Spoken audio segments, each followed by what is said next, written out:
স্বামী এখন শীতের দিন, রাতের বেলা খেলবার পারতেছে না, দিনের বেলা একটু খেলাধুলা করবি স্বামী, বুঝতেন? বউ বলতেছে আসো গো, গোসল আগে একটু খেলি। বউ বলতেছে আমি রোজা আছি। কি বুঝলেন? স্বামী এই জন্য মায়েদের বলবো, মা নফল নামাজ, নফল রোজা স্বামীর হুকুম ছাড়া করা যাবে না। কোন বউ যদি নফল নামাজের নিয়ত করে আর স্বামী যদি ডাকে, কেগো, সঙ্গে সঙ্গে নামাজ বাদ দেয়, স্বামীর ডাকে উত্তর দেওয়া লাগবে। শুধু ফরজ নামাজের নিয়ত করলে স্বামী ডাকলে উত্তর দেওয়া যাবে না, কারণ আগে আল্লাহ তারপরে স্বামী। আমার কথা কি বুঝলেন? তাহলে রমজানের ফরজ রোজা করো, তো এত রোজা কে করবার কথা রে?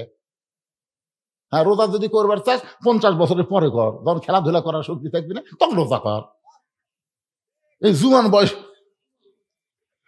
আমি একটু অ্যাঙ্গেলে বুঝা দিলাম, পরে আপনার বুঝা নেবেন, বুঝলেন? সব কি আর বুঝা দেওয়া যায়?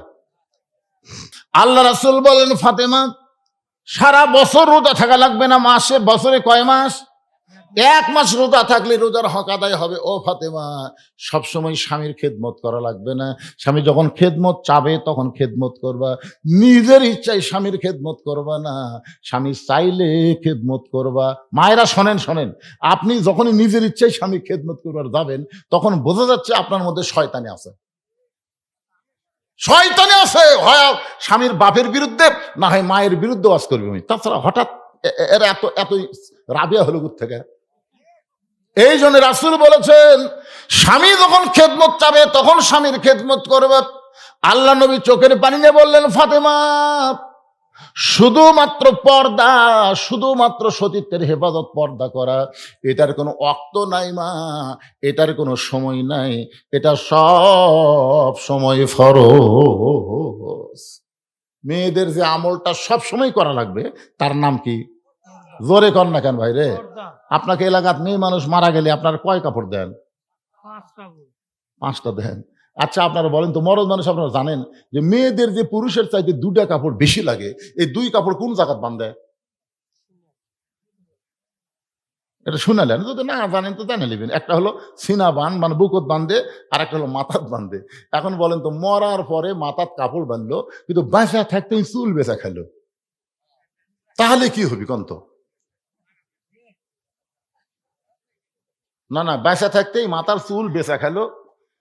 মেয়েদের মাথার চুল শুধু একজন পুরুষ দেখতে পারবে, সেই পুরুষ হলো তার স্বামী। স্বামীর সামনে মাথায় কাপড় দেওয়া লাগবে না, আর স্বামী ছাড়া বাপ ভাই যারাই হোক সবার সামনে মাথার কাপড় দেওয়া লাগবে। শুধু একজন ব্যক্তির জন্য মেয়েদের মাথার কাপড় দেওয়া লাগবে না, সেই ব্যক্তি হলো তার কি? কথা কয় না রে বারে, স্বামী রে। এই চুল দেখবি স্বামী, স্বামী ছাড়া অন্য কেউ চুল দেখারই সুযোগ নাই। আর কতগুলো ফেরুয়ালা লাড়িয়া ছাড়া কিনতে পারে, একেবারে মগজ থেকে বাইর করে দিছে, একদিকে 1 টাকা কাঁচা দিছে, এদিকে চুল দিছে, লাটতিছে লাটতিছে আর চুল দিচ্ছে। ভাবি ভাবি এই সামান্য ভাবি, আর একটু একটু নাই ভাবি। তখন বলতেছে ভাই আর তো নাই, মানে স্বামী খালি প্যারাশুট তেল কিনে দিচ্ছে, জুই তেল কিনে দিচ্ছে ওর চুল দেখার জন্য, আর ওই খালি সমানে বাড়িতে গেছে, যাই দেখি আর একটু নাই তো কি করি, মুড়া চিরো নিলিয়া বুঝলেন, মাথাত খালি একাধারছে মারিয়া কিছু তুলে, আমি ভাই দেখেন তো। তখন চুলালা লাড়াছাড়া করছে, ভাবি আরে একটু না হোক, যাক আজকে এই লিয়ে গেলাম ভাই, ভাবি আগামীবার যেন একটু বেশি হয়, বুঝতেছেন না? এখন আপনারা বলেন, যে মেয়ে মানুষের মাথার চুল একটা ফেরওয়ালা, একটা চুলওয়ালা লাড়িয়া চাড়িয়া কিনলো, ওর মাথা মরার পরে কাপড় দিয়ে লাভ হবে না? কি কথা বলে? তাহলে যেই স্বামীর বউ চুল বেচা খাচ্ছে, হ্যাঁ আপনাদের খবর কি ভাই? একটা বউকে আল্লাহ কিছু বলবে না, একটা বউকে আল্লাহ কিছু বলবে না, সব বলবি স্বামী। রাসূল বলেছেন, আর দায়ুস লা ইয়াদখুলুল জান্নাহ, দায়ুস কোনোদিন জান্নাতে যাবে না। দায়ুস কে রে? এই তোর কি হলো রে? এই 4টা পোলা দে বাটা দিলে হয়। আমার মায়েরা শোনেন, মরার পরে খাটনি পর্যন্ত চাদর দিয়ে ঢাকে। কি জন্য মরার পরে 5টা কাপড় আবার খাটনি চাদর দিয়ে ঢাকে? কারণ মরার পরে যদি এমন পর্দা হয়, তাহলে জীবিত অবস্থা পর্দা কেমন করা লাগবে একটু মা বোনদের খেয়াল করা দরকার আছে না নাই? আমার মায়েদের জন্য বলতেছি, মা সবাই আমরা মরে যাব, এখানে যত মানুষ আমরা আইছি, এখান থেকে বাড়ি যাওয়ার গ্যারান্টি কারু? আরো ধরে কোন নেয় তাহলে আমরা কখন মরবো আমরা কেউ জানি না ভাইরে, কেউ জানি না। এখানে আমরা বসে আছি, আহারে এখান থেকে মরলি আমাদের দেহ কবরে যাবে। আর সেই গোরস্থানের উন্নতি গল্পে মাহফিল আমাকে বলতে, হুজুর গোরস্থানের জন্য একটু 5-10টা মিনিট আপনি একটু চাবেন। আপনারা যারা এই গ্রামের এই গোরস্থানে মারা গেলে যারা থাকবেন তারা কারা কারা আছেন একটু হাত তোলেন তো দেখি। এই ভাদার পশ্চিমপাড়া কবরস্থানে মরে গেলে আপনারা থাকবেন, এই নিয়ত যার কে আছে তারা একটু হাত তোলেন তো। আরে এই পাড়ার একটাও নাই। খুশি খুশি তুলবি, সত্যি তোলা লাগবে। তুই আমার অ্যাঙ্গেল মারতে খুশি খুশি। আপনারা এই গ্রামের যারা মাহফিল করতেছেন, যারা এই মাহফিল করতেছেন, আপনার কেউ নাই? আচ্ছা ঠিক আছে, আপনারা হাত নামান তো দেখি। আমার জগৎ পাওয়ার কমে গেছে তো দেখে পাচ্ছি না। আচ্ছা এই গ্রামের বাহির থেকে যারা আওয়াজ শুনতে পাচ্ছেন তারা একটু হাত তোলেন তো। এরাই বেশি, মানে সবই এরা কয় এরাই বেশি। আপনি কোথা থেকে আছেন? এই গ্রামের থেকে। এই গ্রামের আপনি? ও আপনি এই গ্রামে? ভাই আপনি এই গ্রামে? সব ওদিকে গেল।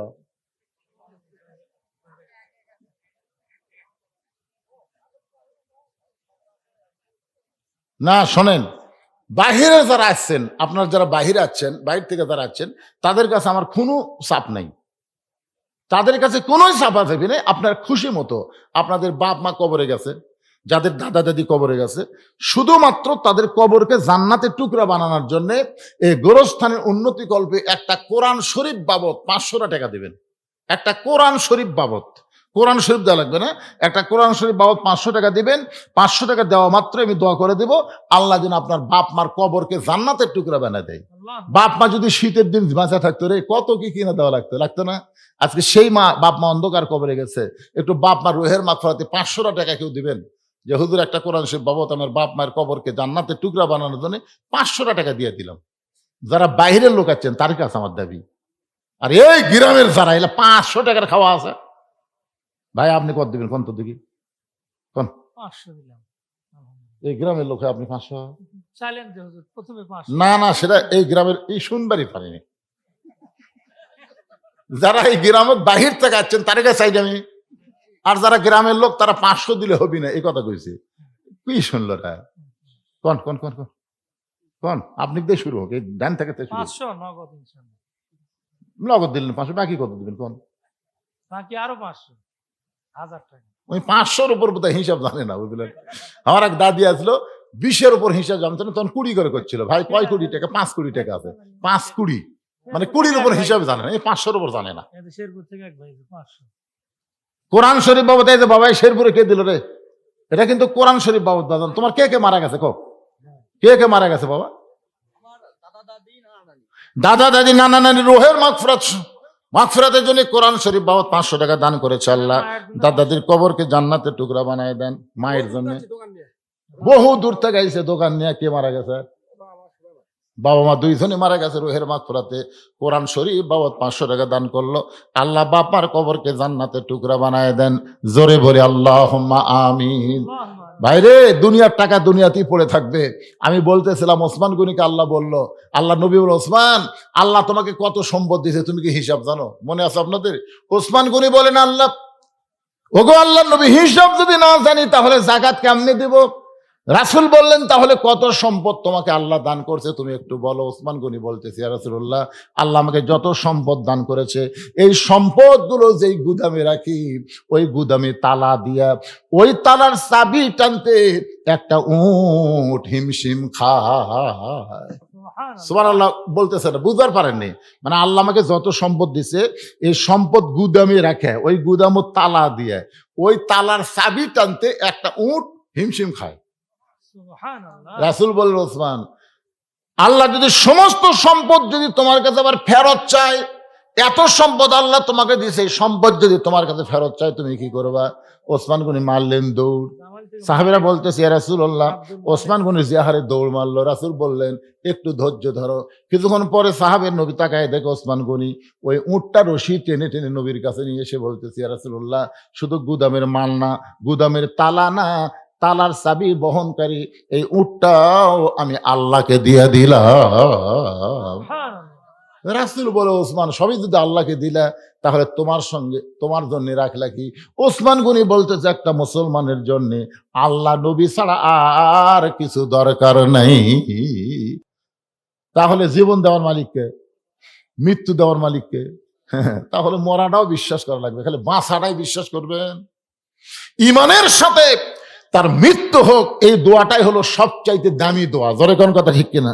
যাওয়া লাগবেই, খামাকা বেঁচে থাকা লাভ কি? বরং ইমানের সাথে যাওয়াটাই উত্তম। এই জন্য সবাই একটু মনোযোগ দিয়ে শুনবেন।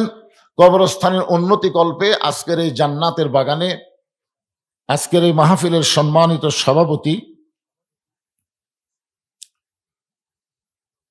আলহাজ মোহাম্মদ হানিফ উদ্দিন, তাই না? উনি নাই মনে হয়, কে সেটা? আচ্ছা, তো হাজি সাহেব তিনি বসে আছেন। মাশাআল্লাহ। আজকের এই মাহফিলের সম্মানিত সহসভাপতি কয়েকজন সভাপতি এবং সহসভাপতিদেরকে অন্তরে অন্তঃস্থল থেকে আমি শুভেচ্ছা জ্ঞাপন করছি।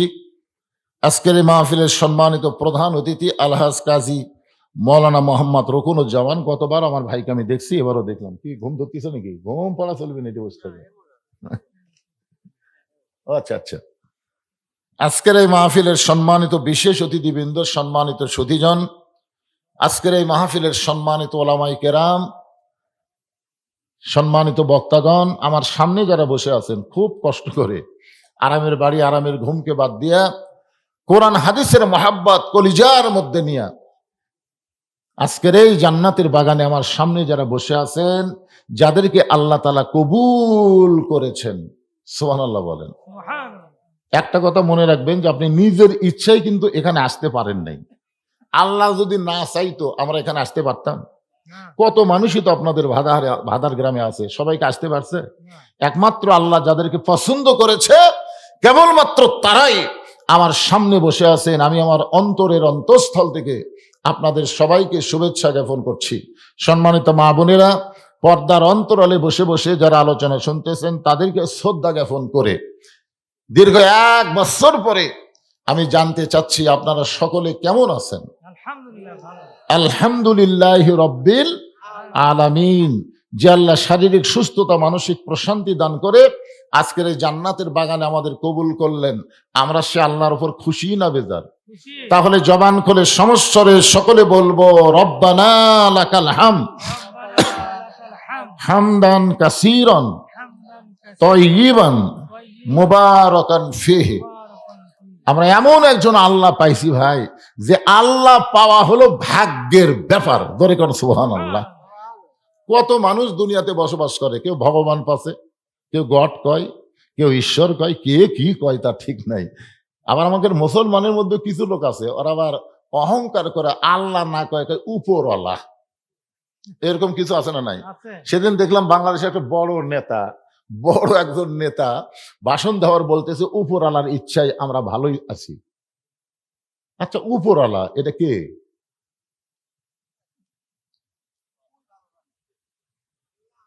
না না, আল্লাহ আল্লাহই তো, তাই না?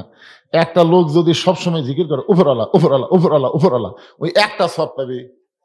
আর একবার যদি আল্লাহ কয় আর আল্লাহ যদি কবুল করে, আল্লাহ তার জীবনের সমস্ত গুনাহ মাফ করে দেয়। চিন্তা করে দেখেন, আল্লাহু লা ইলাহা ইল্লা হুয়াল হাইয়ুল কাইয়ুম। আমাদের আল্লাহ হচ্ছেন লিল্লাহি মা ফিস সামাওয়াতি ওয়াল আরদ। আমাদের আল্লাহ হচ্ছেন লাহুল মুলকু ওয়া লাহুল হামদ। আমাদের আল্লাহ হচ্ছে হুয়াল্লাহুল্লাযী লা ইলাহা ইল্লাহু। এমন একজন আল্লাহ পাওয়া ভাগ্যের ব্যাপার। আমাদের ভাগ্য এত ভালো যে আমরা জন্মসূত্রে মুসলমানের ঘরে জন্ম নিয়ে আমরা আল্লাহ পেয়েছি। সুবহানাল্লাহ বলেন। আমাদের ভাগ্য এত ভালো যে আমরা বিশ্ব নবীর উম্মত হয়েছি। আমাদের বাংলাদেশে অনেক মুসলমান আছে যারা শুধু নবীকে নবী বিশ্বাস করে, কিন্তু নেতা হিসাবে বিশ্বাস করবার চায় না। আমাদের নবী কিন্তু শুধু নবী না, আমাদের নবী হলেন বিশ্ব নেতা। ধরে কোন ঠিক না? ছোট্ট একটা কথা বলি, হোসাইন রাদিয়াল্লাহু তাআলা বসে আছেন। হোসাইন রাদিয়াল্লাহ, নবীর নাতির নাম কি? ছোট নাতির নাম হলো হোসাইন। এরা সামনে কাতারে ছোট ছোট বাচ্চারে, এই যা তো তোরা যা, তোর তো তবারক এমনি দেওয়া হবে, অসুবিধা নাই। লাফালাফি করে, কি করে না করে, এটা তো আরো ছোট, যেটাকে কি রে আর গাঁও তো শীতের কাপড়ও নাই রে বারা।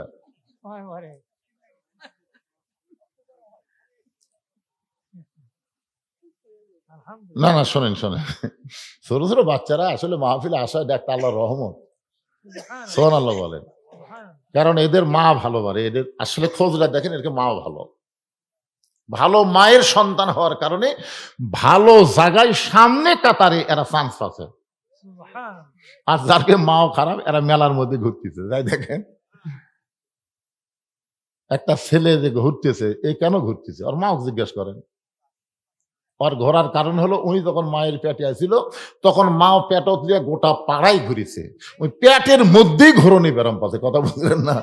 এই জন্যই তো দুনিয়াতে এসে ভালো জায়গাতেই থাকতে পারে না, খালি ঘোরে খালি ঘোরে। এই যে কতগুলো ছেলে দেখলাম পিছনে আসলো, কিছুক্ষণ বক্তার দিকে তাকায় থেকে চলে গেল, কিন্তু এরা যায়নি বারে, এরা বসে আছে। থাক বাবা থাক, শোনেক বানা শোনেক, দোয়া করবো আল্লাহ যেন তোদেরকে হক্কানি কবুল করে। ধরে কোন আমিন। তো যেই কথা বলতেছিলাম একটু মনোযোগ দিয়ে শুনবেন। আয়াতটা আর একবার আপনাদেরকে বলি, ইয়া আইয়ুহাল্লাযীনা আমানুত্তাকুল্লাহা হাক্কা তুকাতিহি ওয়া লা তামুতুন্না ইল্লা ওয়া আনতুম মুসলিমুন। আল্লাহু আকবার কবার সালে সবাই পারবি তাই। আমি 11 সালে প্রথম যখন হজ করবে গেলাম, বুঝলেন, আমার এক সাথী ছিল, ওই জামরাইদার শয়তানক পাথর মারার সময় এক ঠ্যাঙের উপর ভর দিয়ে মারে। আমরা দুই ঠ্যাঙের উপর দিয়ে মারি পাথর, আর ওই এক ঠ্যাঙের উপর সেই ধরে মারে, বুঝলেন, পাথর লাগে আবার উষ্টে আসে। আমি করলাম, কে রে ভাই, শত শত হাজি সাহেব পাথর মারতেছে, কিন্তু তোর লাগা তো এরকম করে কেউ মারে না, কারণ কি? তাই হুজুর বুঝতেছেন না, শয়তান মারলি তো কলজে শান্তি পায়। আমি বললাম, তাহলে আমি একটা কথা বলি। কি কথা? আমি বললাম, ভাই তুমি নাকি হজ করতে আসার আগে রেজিস্ট্রি অফিসে গেছিলে। আমাকে হুজুর আপনি কেমনে জানলেন? আমি বললাম, তুই আমার বাড়ির পাশে, আমি শুনছি তো। আমি এটাও শুনলাম তুমি 18 বিঘা জমি ছেলেক দিছে আর মেয়েক দিছে মাত্র 1 বিঘা। হুজুর এইটা আপনি কি করে জানলেন? আমি বললাম, পাগলা, ওটি পাথর নামেরা তোক মার।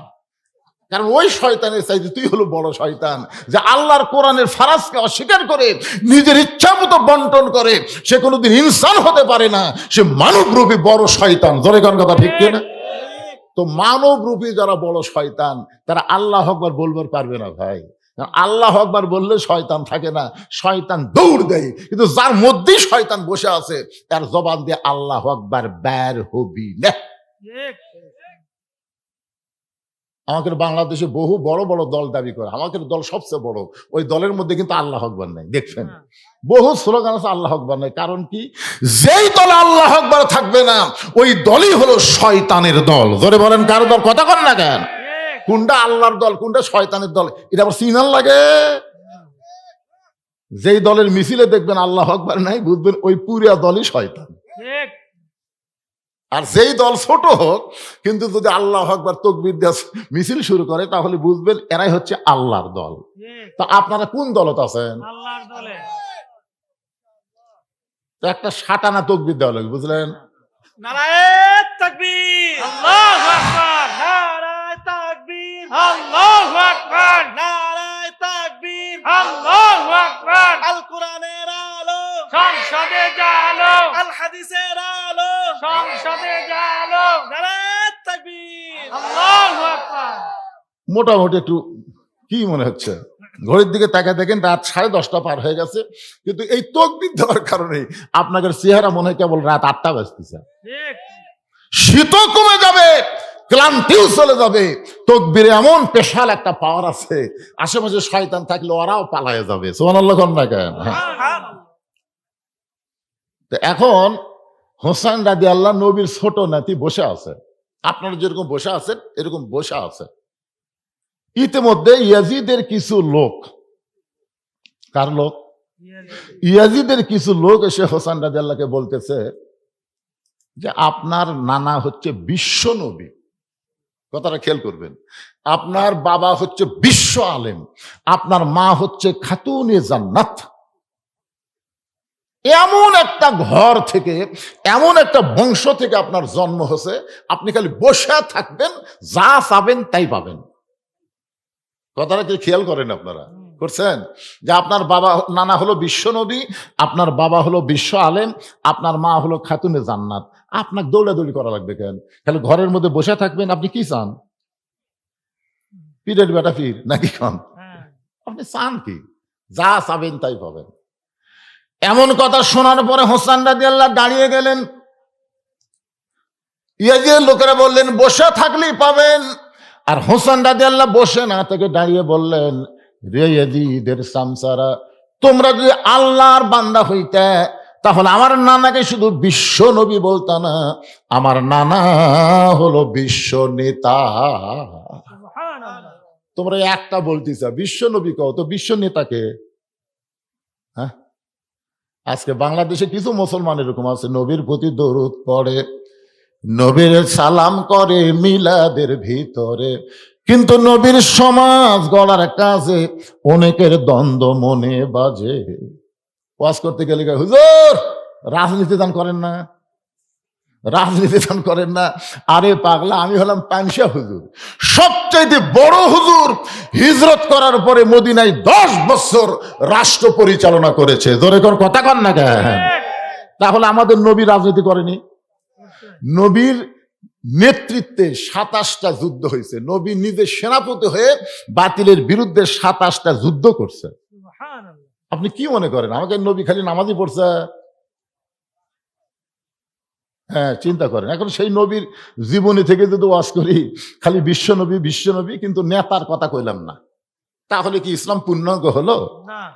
হোসেন রাদিয়া বলেন, এ দিদের সামসারা, আমার বাবা শুধু বিশ্ব আলেম না, আমার বাবা হলো বিশ্ব বীর। ধরে কোন সুবহানাল্লাহ। এই যে লোকেরা কি বলছে, তোমার বাবা হলো বিশ্ব আলেম।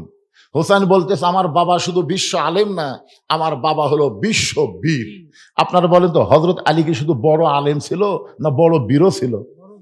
আল্লামা সাইদি হুজুর শুধু বড় আলেম না, বড় বীর হওয়ার কারণেই হাসিনা থেকে অন্যায়ভাবে জেলখানা বন্দি করে রাখছে। জোরে কোন কথা ঠিক কি না?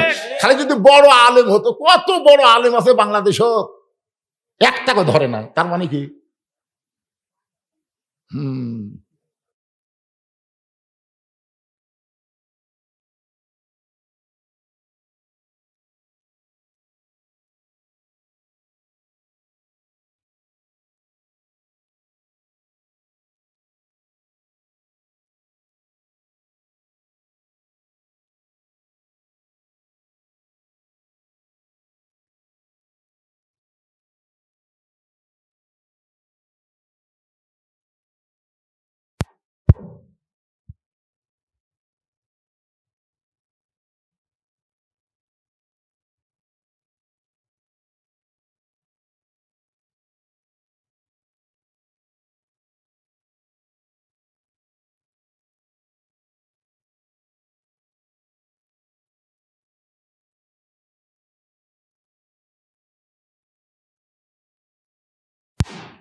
আল্লাহুম্মা সাল্লি আলা সাইয়্যিদিনা মাওলানা মুহাম্মদ। এখানে আপনি বলেন তো, আরবি দিয়ে বললেন সাইয়্যিদিনা মাওলানা মুহাম্মদ, তার মানে দরুদের মধ্যে আপনি নেতা স্বীকার করলেন, কিন্তু দরুদের বাহিরে আপনি নেতা মানলেন না। এই দরুদ পড়ে কোনো কাজ হবে? হোসেন বললেন, শোনো, আমার নানা যদি শুধু বিশ্ব নবী হইতো তাহলে আমার নানাকে মক্কা থেকে মদিনায় হিজরত করা লাগতো না। আমার নানা বিশ্ব নেতা হওয়ার কারণে আবু জেহেল চিন্তা করলো, নেতা থাকবো আমি, আর আব্দুল্লাহর পোলা থাকবে ইমাম। আমাদের নবী ইমাম থাকলে কোনো সমস্যা নাই, কিন্তু নেতা যেই হওয়ার সচেতন আবু জেহেল করে, ই যদি নেতা হয় তাহলে আমার খবর কি রে? এই জন্য মক্কার 37 জন নেতা গভীর আল্লাহ নবীর বাড়ি ঘেরাও করলেন। মক্কার 37 জন নেতা, যাদের নেতার আসন টলমল করতেছে, আব্দুলের এতিম পোলা যদি নেতা হয়ে যায়, এই ভুয়া নেতা দুনিয়ার কোনো মানুষ মানবি? জোরে কন, ভুয়া নেতা মানবি? তো ভুয়া নেতারা চিন্তা করলো আসল নেতাকে খতম করা লাগবে।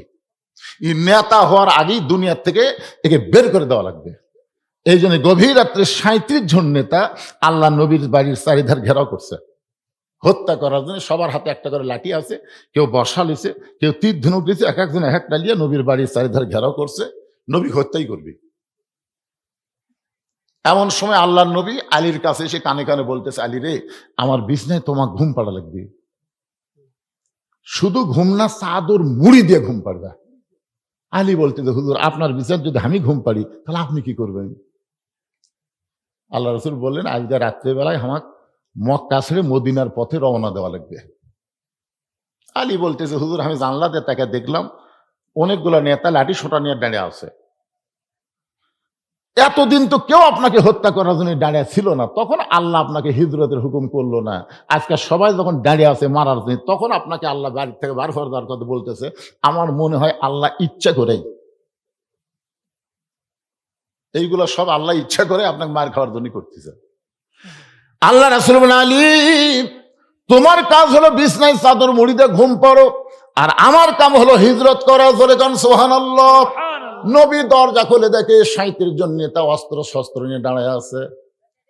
নবী বললেন, আল্লাহ তাহলে এখন কি করব? আল্লাহ বললেন, আপনার উপর যেই কিতাব নাজিল করেছি সব সমস্যার সমাধান। অনুনাজ্জিলু মিনাল কুরআনি মা হুয়া শিফাউ ওয়া রাহমাতুল লিল মুমিনিন। সূরা ইয়াসিন থেকে 3টা আয়াত পড়ে এক মুষ্টি বালির মধ্যে ফুঁক দিয়ে আপনি বালু ছিটায় দেন। আল্লাহর হুকুম মোতাবেক নবী যখন বালু ছিটায় দেয়, আল্লাহ তাআলা 37 জন নেতার মধ্যে ওই চোখের মধ্যে ওই বালুগুলো ঢুকাইয়া দেয়। জোরে কোন সুবহানাল্লাহ। নবী উপর দিকে ছিটা দিয়েছে, আর ঢুকা দিছে কে? আল্লাহ। ওরকে হাতত লাঠি সোটা যায় ফেলে দিয়ে বালু চোখে ঢুকলে আরো লাঠি ফেলে দেখালি চোখ ডলতেছে। রাসূল কয়, আল্লাহ কি সুযোগ, এখন ইচ্ছা মতো ওরকে লাঠি দিয়ে ওরকে পাসাদ বাড়ান যাবি। আল্লাহ হচ্ছে আজকে বাড়ি না, আজকে আপনি যান, জাগা মতো বাড়ি হবি, কারণ 24 সালের 5ই অগস্ট আসা লাগবে। যখন কথা ঠিক না, আগে বাড়ি আগে 15.5 বছর দৌড়াদৌড়ি। যখন কথা ঠিক না, সিরাজগঞ্জ রোডে আমি আমার বউকে মোবাইল করে বললাম, দেখো পরিবেশ কি, আমি 2 কেজি চমচম নিছি। আমার বউ বলতেছে, আসতেছেন? জি। তাহলে আপনি আসেন না। কেন? বলে সন্ধ্যার দিকে পুলিশ বাড়ির দরজা ঢুকতেছে, আপনি আসেন না। চিন্তা করছেন, রোড থেকে আর বাড়ির দিকে আসতে মন চাচ্ছে, বউ বলতেছে আসেন না। আমার শ্বশুরকে মোবাইল করলাম যে, বাবা আব্বাজান আমি একটু আপনার বাসার যাবার চাই। বলে তোমার বাড়ি বাদ আমার বাসার কেন? বলে আমার বাড়ির দরজা পুলিশ ঘুরতেছে। শ্বশুর বললো, নাউজুবিল্লাহ, আপাতত না আসাই ভালো, কারণ তুমি যাবে যেখানে পুলিশ যাবে সেখানে দরকার নেই। আমার যত বন্ধু বান্ধব আছিল সবাইকে বললাম, ভাইরে আজকে রাত একটু তোমাকে বাসার থাকবার চাই। সব বন্ধু বান্ধব বলতেছে তুমি গজবে আছো, দরকার নেই। শেষ পর্যন্ত গাড়ি এক জায়গা থুইয়া আর এক জায়গা আলুর বাগুড়ের মধ্যে আমরা শুয়েছিলাম কতদিন। কি মনে করছেন এইরকম নির্যাতনের পরে 24 সালের 5ই আগস্ট কি কন পিটাপিটির দিন আসেনি? একটা পুলিশ দেশের অর্থে একটু মনোযোগ দেন। রাসূল আল্লাহ বলেন, হাবিব আজকের মতো আপনি পালায়া যান, আপনাকে যা বলে আপনি তাই করেন, সময় মতো মার দেওয়া হবে, জায়গা মতো মার দেওয়া হবে। নবী চুপি চুপি আবু বকরের দরজা দিলেন। আবু বকর বলে ডাক দেওয়া মাত্রই দরজা খুলে গেল। নেতাও যেমন কর্মীও তেমন। জোরে কোন সুবহানাল্লাহ। দরজা ঢক ঢক করা লাগে নাই, কলিং বেলে কোনো চাপ দেওয়া লাগে নাই, চিল্লা চিল্লি করা লাগে নাই, শুধু আস্তে করে বলেছেন আবু বকর, সঙ্গে সঙ্গে দরজা খুলে গেল। নবী চোখের পানি নিয়ে বলে, আবু বকর আমি যে আসতেছিলাম এইটাকে তুমি আগে থেকে জানো, আমি ডাক দাও মাত্রই তুমি দরজা খুলে দিলে। আবু বকর বলে, রাসূলুল্লাহ কয়েক মাস আগে আপনি বলেছিলেন একদিন গভীর রাত্রে মক্কা থেকে মদিনায় হিজরত করা লাগতে পারে, আমাকে সঙ্গে করে আপনি মদিনায় যাবেন। সেদিন থেকে আজ পর্যন্ত কোনো রাত্রিবেলা ঘুমাইনি, বরং সারা রাত আমি দরজার কাছে দাঁড়িয়ে থাকি। আল্লাহ নবী এক টানে আবু বকরকে বুকের মধ্যে নিয়ে আবু বকরের কপালে একটা চুমা দিয়ে বলে, আল্লাহ আমি আবু বকরকে কি দিব, আমার তো দেওয়ার মতন কিছুই নাই। আল্লাহ বলেন, হাবিব, আপনার পরে কেউ যদি আমার দোস্ত থাকে, সে দোস্তের নাম হলো আবু বকর। আবু বকরকে নিয়ে রওনা দিলেন। আবু বকর বলে, ইয়া রাসূলুল্লাহ, মক্কা থেকে মদিনা হলো উত্তর দিকে, কিন্তু রওনা দিচ্ছেন পূর্ব দিকে, কারণ কি? রাসূল বলে, আবু বকর, আল্লাহ হুকুম করেছে, ওই যে একটা উঁচু পাহাড় দেখতেছো, ওই পাহাড়ের মাথায় চড়তে হবে। পাহাড়ের মাথায় একটা গর্ত আছে, এই গর্তের নাম হলো গারে সুর। এই গর্তের মধ্যে আমাদেরকে আত্মগোপন করা লাগবে। সুবহানাল্লাহ বলেন। আল্লাহ নবী আবু বকরকে আত্মগোপন করেছেন। এইদিকে রাত শেষ হয়ে গেল, রাতটা শেষ হয়ে সকাল হয়ে গেছে। আবু সুফিয়ান বলে, নেতা, যেভাবে আমরা লাঠি সোটানো পহরা দিলাম, আমার মনে হয় ঘর থেকে আমাকে দেখে ভয়ে বাড়ায়নি। এখন কি করবেন? আবু জেহেল বলতেছে, এরকম 27টা নেতা একত্র হওয়া যাবি আজকে হচ্ছি মারার জন্য। কে রে, রাত চলে গেছে, তো কি হচ্ছে? আমাকে উপর মক্কার কথা বলার কেউ আছে? কেউ যখন নাই, দরজা খুলে আজকেই মারবো রে। এই বাঁচা থাকলে আমাকে ভুয়া নেতৃত্ব চলবি না রে। এই বাঁচা থাকলে কোরআন দিয়ে রাষ্ট্র চলাবে, আমাকে ভুয়া নেতৃত্ব শেষ হয়ে যাবে, আজকেই কাম সারা লাগবে। 7-8 জন নেতা একমত হয়ে আল্লাহ নবীর বাড়ির দরজা খুলছে। বাড়ির দরজা খুলে যেই মাত্র ঘরের দরজা খুলে তাকায় দেখে, ওরে তামানে চাদর দিয়ে নাক দেখে ঘুম পাড়তিছে। ওরে তামানে চাদর দিয়ে কি দেখে? নাক দেখে। এটা কি করতেছে? যেটা না না না, যে হাঁটুর মধ্যে কিছু বোঝাচ্ছেন, কে ভাই রে, কে রে? এইদিকে তাকান, এদিকে তাকান। আপনি যদি শুয়ে থাকেন, চোখই বন্ধ করে থাকেন, বক্তার সামনে এসে অন্ধ, ইটার কথা বলতেছি না তো, ও যে চাদরালা না, মুরব্বী যদি হন, আপনাকে যে ওয়াজ শোনা কি ফরজ? আপনার কোন তো এই ঠান্ডার মধ্যে ওয়াজ শোনা কি ফরজ? ফজরের নামাজ পড়া হলো ফরজ। ফজরের নামাজও নাই, ওয়াজ শুনে কি হবে ভাই?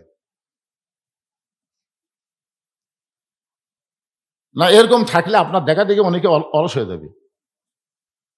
শরম নাই, শরম নাই। আপনি হয় চলে যান, না হয় কালো বক্তার দিকে তাকা থাকেন। তাকা থাকলে আল্লাহ তাআলা আপনার জীবনের সগীরা গুনাহ মাফ করে দিবে। জোরে কান সুবহানাল্লাহ। কথা বলেন। অত্যন্ত গুরুত্বপূর্ণ বিষয়। ঘরের দরজা খুলে তাকা দেখে, ওরে তার মানে চাদর দিয়া নাক দেখে ঘুম পাড়তেছে। আবু জেহেল কয়, গে এক সারা রাত আমরা পহরা দিলাম, এক মারার জন্য আমরা সারা রাত পহরা দিলাম, আমাদের চোখে ঘুম নাই, আর চাদর মুড়িতে ঘুম পাড়ে। আসলে এটা কে? ওরা তো আর জানে না, ওরা মনে করছে নবী। উলিদ বিন মুগিরার হাতে একটা বর্শা ছিল, ওই বর্শাটা চাদরের উপর দিয়ে মাইরা নবী বিশ্বাস করে হত্যা করতে চায়। আবু জেহেল ফতুয়া দিছে, ঘুমন্ত মানুষকে মারা জায়েজ নাই। সুবহানাল্লাহ বলেন। ঘুমন্ত মানুষকে মারা জায়েজ নাই। উলিদ বিন মুগিরা বলে, নেতা, যাকে মারার জন্য সারা রাত পহরা দিলাম, আর সেই বেটা আরামে ঘুম পাড়ে, একে না মারা পর্যন্ত আমার কলিজার শান্তি নাই। এবেলা আবার যখন বর্ষা মারবার চাই, আবু জেহেল খফ করে বর্ষা ধরে বলতেছে, আমি যে তোর নেতা, তুই কি আমাকে মানিস না? আমি যে তোর নেতা, তুই কি আমাকে মানিস না? কতগুলা ক্যাডার দেখবেন অনেক সময় নেতার উপর দিয়ে কাম করবার চাই। এরকম কিছু ক্যাডার আছে না নাই? ধরে কান আছে না? হ্যাঁ। আবু জেহেল খফ করে বর্ষা ধরেছে, এক হাত দিয়ে চাদর টান দিছে, এক হাতে বর্ষা ধরেছে, আর এক হাতে চাদর টান দিছে।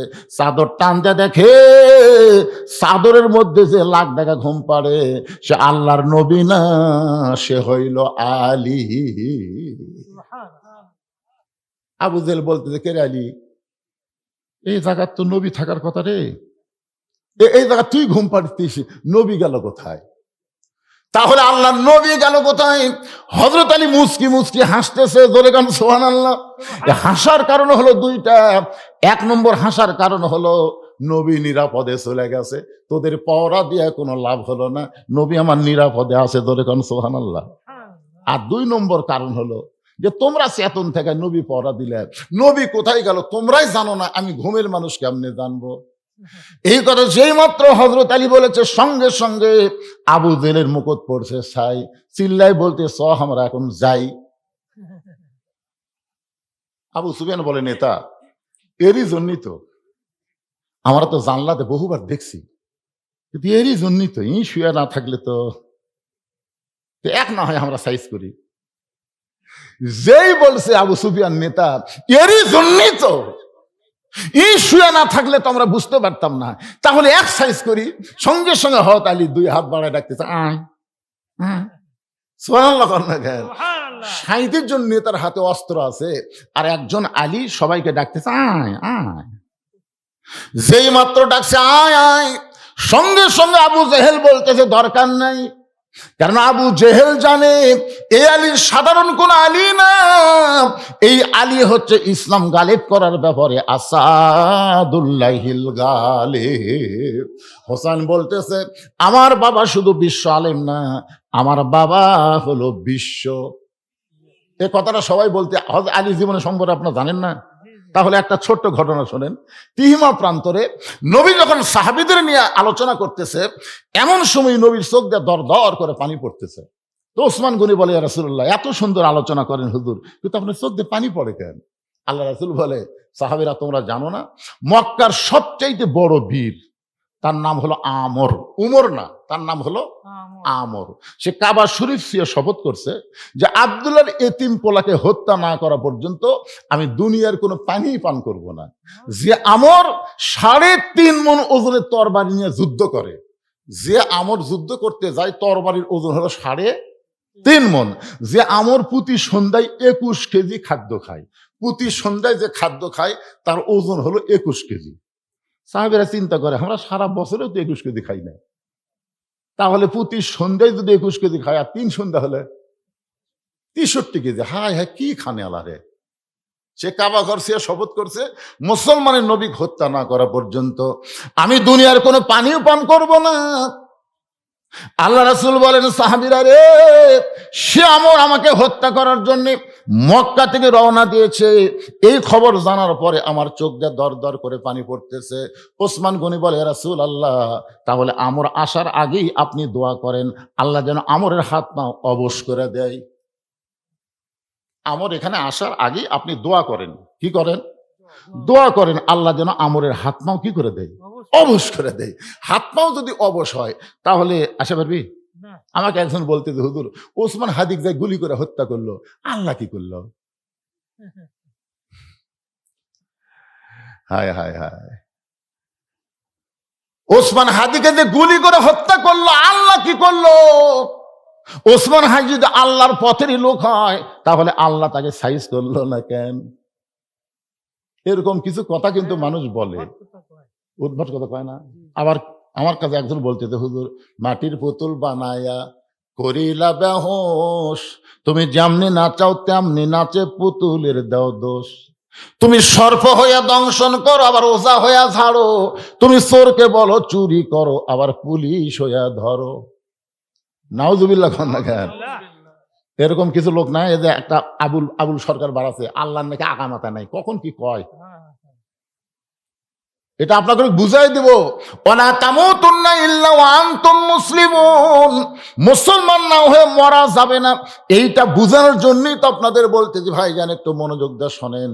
ওসমান গনি বলে, রাসূলুল্লাহ, হুজুর আপনি দোয়া করেন আল্লাহ যেন আমরের হাত পাও অবশ করে দেয়। নবী তাকায় দেখে প্রত্যেকটা সাহাবী ওসমান গনির সাথে একমত, মানে প্রত্যেকটা সাহাবী ওই কথার সাথে কয় মত? আর সুকুতু আনির রেজা, চুপ থাকাই হলো সম্মতির লক্ষণ। তো নবী কি করছেন? 2 হাত তুলে আল্লাহকে বলতেছে, আল্লাহ আল্লাহ, যে আমর আমাকে হত্যা করার জন্য কাবা ঘর সে শপথ করছে, আল্লাহ সেই আমরের হাত পা, এই হাত পা কয়াই নবী আর কথা কয় না। হাত পা তারপরে অবস্থা গলাগবে না, কিন্তু নবী কার হাত পা বলতেই নবীর কথা বন্ধ। ইতিমধ্যে জিবরাইল এসে নবীকে বলতেছে, ইয়া আইয়ুহান নাবিয়্যু হারজিল মুমিনিনা আলাল কিতাল, ওগো নবী, যারা আপনার ওয়াজ শুনতেছে, যারা আপনার ওয়াজ শুনতেছে, তাদেরকে আপনি সৈন্য হিসাবে গড়ে তোলেন, তাদেরকে আপনি সৈন্য হিসাবে গড়ে তোলেন। যে কোনো সময় মক্কার কাফেরেরা মদিনাকে আক্রমণ করতে পারে, আপনি দোয়া দিয়ে দরুদ দিয়ে মদিনা রক্ষা করতে পারবেন না। মদিনা রক্ষা করতে গেলে কাফের বেঈমানদের বিরুদ্ধে অস্ত্র ধরা লাগবে। জোরে কোন কি ধরা লাগবে?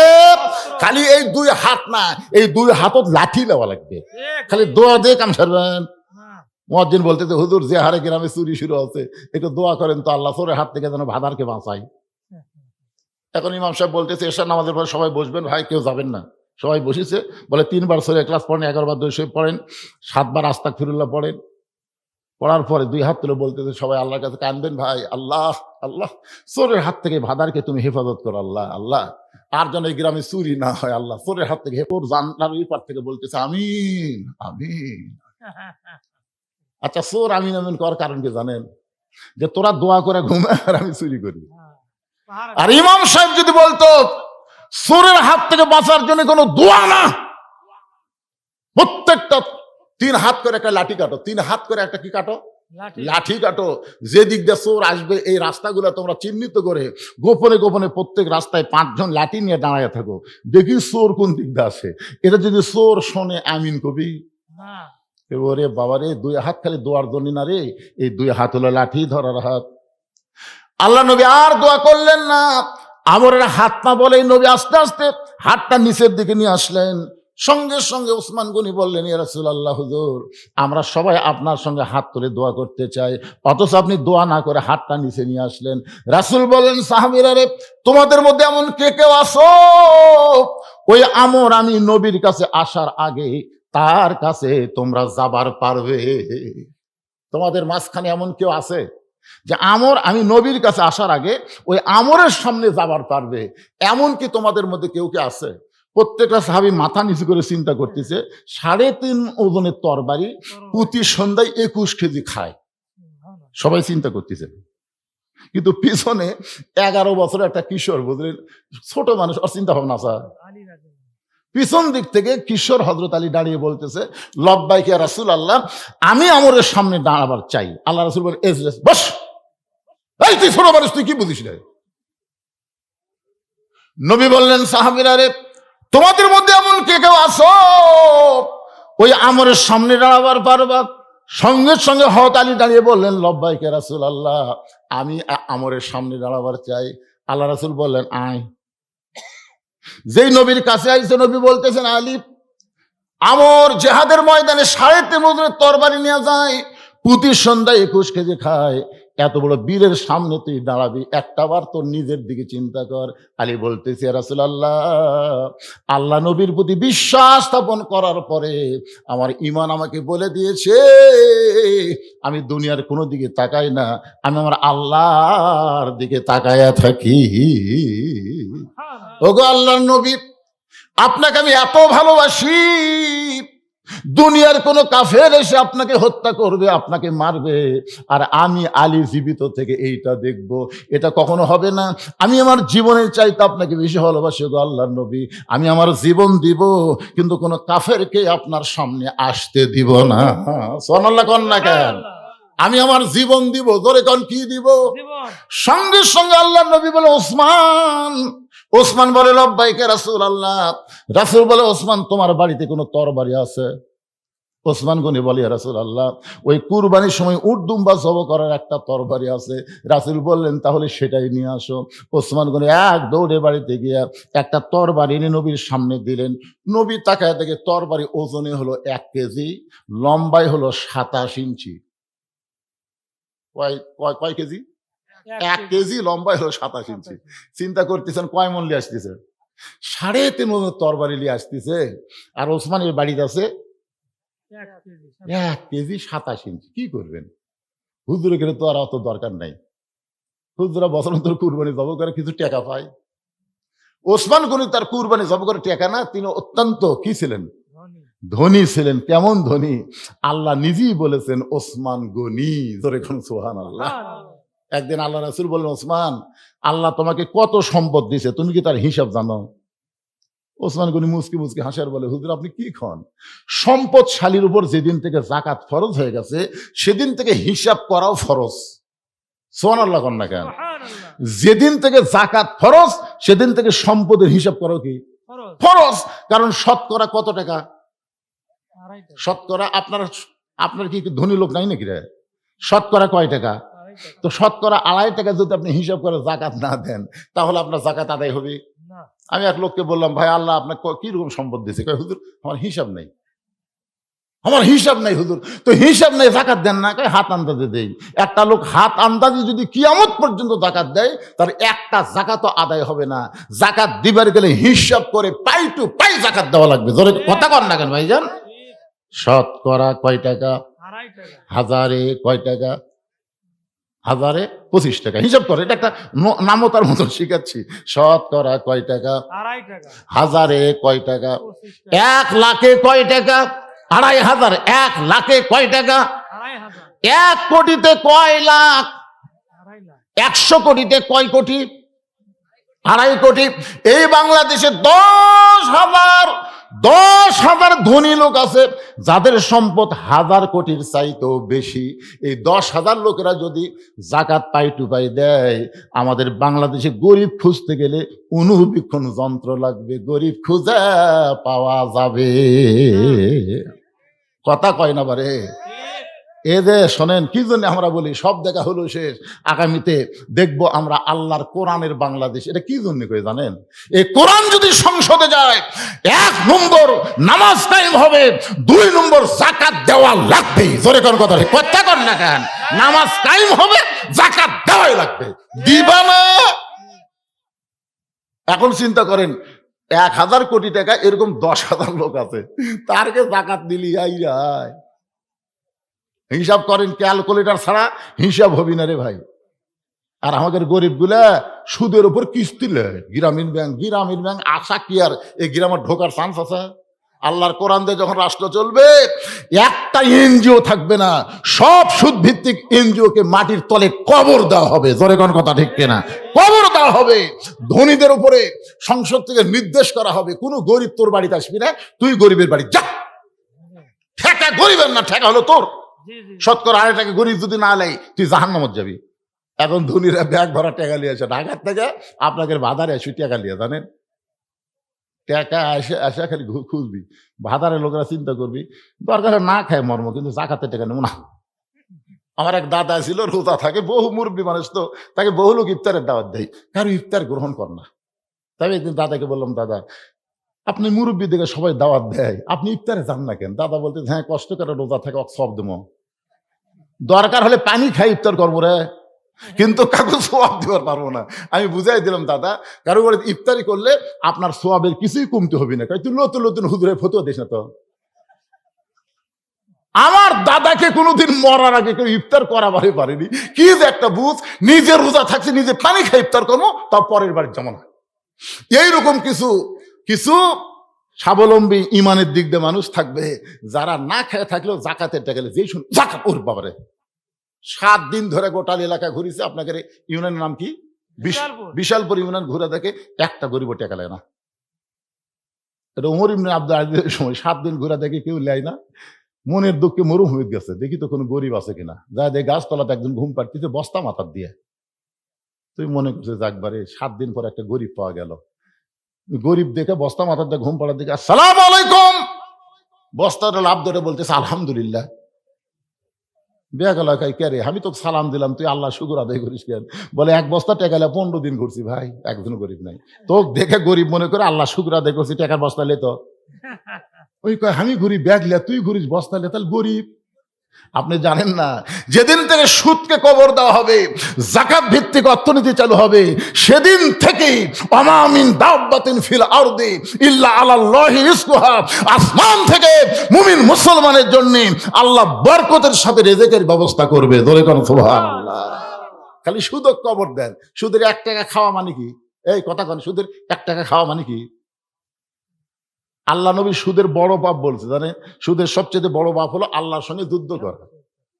কিন্তু সবচেয়ে নিম্ন পাপ বলবার নবী 3 বার মুখ ঢাকছে। সুদের সবচেয়ে নিম্ন পাপ বলতে গিয়ে নবী মুখ ঢাকে। সাহাবীরা বললেন, হুজুর মুখ ঢাকেন। আল্লাহ রাসূল বললেন, কেমনে বলি? কেমনে বলি? না না, আসলে কেমনে বলি? সাহাবীরা বললেন, হুজুর না বললে কেমনে হবে? রাসূল বললেন যে সুদের 1 টাকা খায়, শেষ তার গর্ভধারিণী মায়ের সাথে 42 বার জিনা করার গুনাহ হয়। নাউজুবিল্লাহ। জোরে এখন ভাইরে, আপনাদের এই গ্রামে কেউ সুদ খায়? এর বাড়ি কোন জায়গাটা?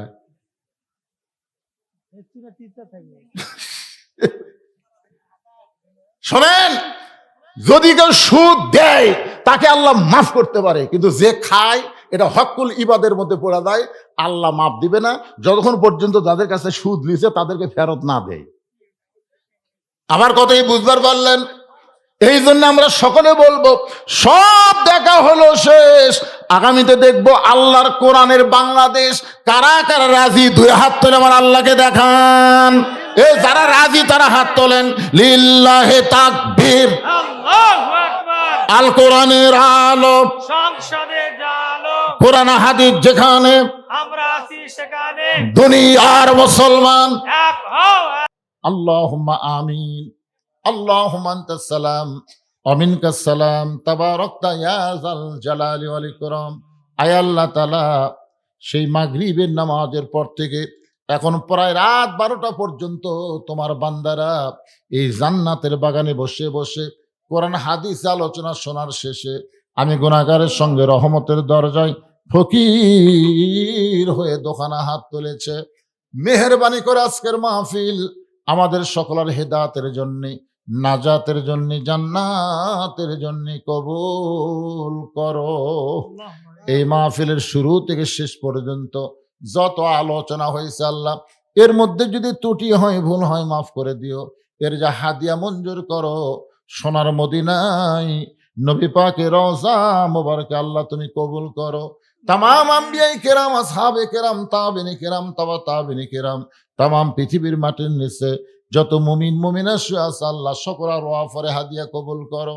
আল্লাহ আমরা যারা হাত তুলেছি, আমাদের জনম দুখুনি মা যাদের কবরে চলে গেছে, আমাদের দরদের বাবা যাদের কবরে গেল, আল্লাহ মেহেরবানি করে মা বাবার কবরকে জান্নাতের টুকরা বানাও। আমাদের দাদা দাদি, নানা নানি, আত্মীয় স্বজন, শ্বশুর শাশুড়ি যাদের কবরে গেছে আল্লাহ কবরবাসীদের মাফ করে দাও। আল্লাহ ভাদার গোরস্থানকে উন্নয়ন কল্পে যারা মাহফিল করলো আল্লাহ, এই কবরে যারা শুয়ে আছে আল্লাহ সকলের কবরকে জান্নাতের টুকরা বানায় দাও। আল্লাহ তোমার যেই বান্দারা কষ্ট করে মেহনত করে হাজার হাজার টাকা খরচ করে আজকের জান্নাতের বাগান লাগাইছে আল্লাহ তাদের সকলকে জান্নাতি কবুল করো। এই গ্রামের উপরে রহমত বরকতের দরজা খুলে দাও। আজকের মাহফিলের সম্মানিত সভাপতিকে আল্লাহ তুমি কবুল করো, সম্মানিত সহসভাপতিদেরকে আল্লাহ তুমি কবুল করো, প্রধান অতিথি কবুল করো, বিশেষ অতিথির আল্লাহ তুমি কবুল করো। আল্লাহ যারা নগদে বাকিতে দান করেছে সব দানগুলো জান্নাতের বিনিময় হিসেবে কবুল করো। আমার মায়েরা বোনেরা পর্দার অন্তরালে বসে বসে আলোচনা শুনেছে, আবিদা সারিয়া পর্দা কবুল করে মা ফাতেমার চরিত্র দান করো। আমি অসুস্থ, আমার মতো অসুস্থ অবস্থায় যারা হাত তুলেছে আল্লাহ সবাইকে সুস্থতার নিয়ামত দান করে দাও। একটা মিনিট চিন্তা করেন তো বাজান, কত মানুষের জানাজার নামাজ আমরা পড়েছি, এই দুই হাত দিয়ে কত কবরে আমরা মাটি দিয়েছি। একদিন আমরা সবাই মরে যাব। যেদিন আমাদের মৃত্যু হবে দিনটা যেন জুমার দিন হয়, মাসটা যেন রমজান মাস হয়। ইমানের সাথে ইজ্জতের সাথে এই দুনিয়া থেকে বিদায় নেওয়ার সময় আমাদের জবানে তুমি জারি করে দিও লা ইলাহা ইল্লাল্লাহু মুহাম্মাদুর রাসূলুল্লাহ সাল্লাল্লাহু আলাইহি সাল্লাম।